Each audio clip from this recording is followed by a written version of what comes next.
नमस्कार। Target with Himanshu पर आप सभी का स्वागत है। बीएड शिक्षकों के ब्रिज कोर्स को ध्यान में रखते हुए इंग्लिश की क्लासेस इस चैनल के माध्यम से इस ऐप पर आपको प्रोवाइड की जाएंगी। अगर आप द्वितीय भाषा के रूप में अंग्रेजी का चयन किए हैं तो ये आपके लिए बहुत महत्वपूर्ण सिद्ध होने जा रही है।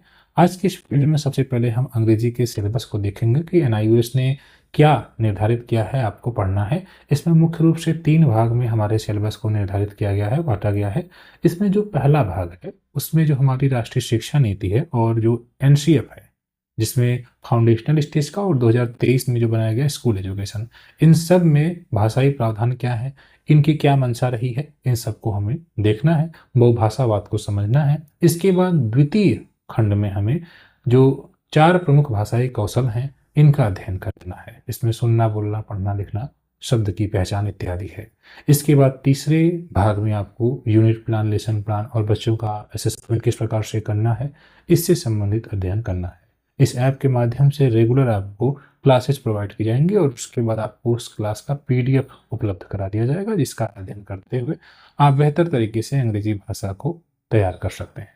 आइए हम सिलेबस पर एक नज़र डाल लेते हैं। यहाँ पर सबसे पहले भाग को देखेंगे जिसमें हमने आपको बताया कि मुख्य रूप से यहाँ पर जो हमारी राष्ट्रीय शिक्षा नीति है, एनसीएफ है, फाउंडेशनल स्टेज का और जो स्कूल एजुकेशन का, उसमें क्या प्रावधान किए गए हैं भाषा संबंधित, उसकी चर्चा करनी है। इसमें लैंग्वेज एजुकेशन, ठीक है, यानी जो भाषाई शिक्षा है बहुभाषावाद है, जिसमें हमारे कक्षाओं में कई भाषा बोलने वाले बच्चे आपने देखे होंगे।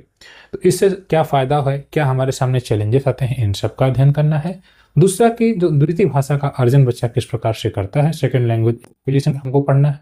दूसरे चैप्टर में फर्स्ट, सेकेंड और थर्ड लैंग्वेज की अवधारणा को पढ़ना है और भारतीय परिवेश में किस प्रकार से बच्चा दूसरी भाषा को सीखने में उसके सामने कठिनाइयाँ होती हैं, इस सबको समझना है। करिकुलर गोल क्या है, पाठ्यचर्या के जो लक्ष्य निर्धारित किए गए हैं और सीखने के प्रतिफल, ये सब हमको सीखने हैं। तो ये आपका पहला खंड हो जाता है।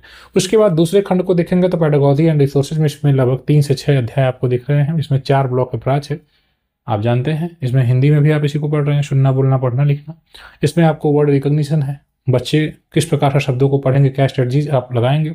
इसमें लेटर साउंड है, वोकैब है। 5वां है रीडिंग, पढ़ना, अध्याय 5, जिसमें पढ़ने के विभिन्न प्रकार से तरीके, किस प्रकार से बच्चे को आप पढ़ाते हैं, किन किन साधनों का प्रयोग करते हैं, पोस्टर्स का, मैगजीन्स का, जादू पिटारा का, दीक्षा ऐप का, इत्यादि का।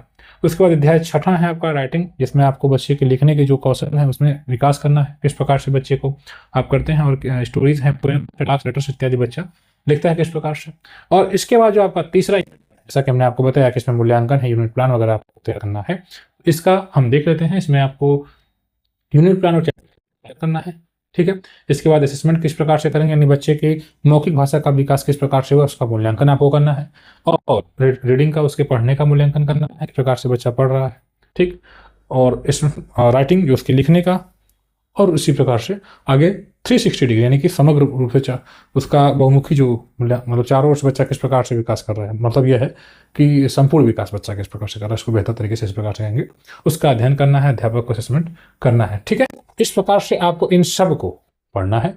बहुत आसानी से आप डेली इस ऐप के माध्यम से आपको क्लासेस प्रोवाइड की जाएंगी आने वाले समय में, और रेगुलर हम इसको शुरू कर रहे हैं, आज से ही शुरू हो जाएंगी।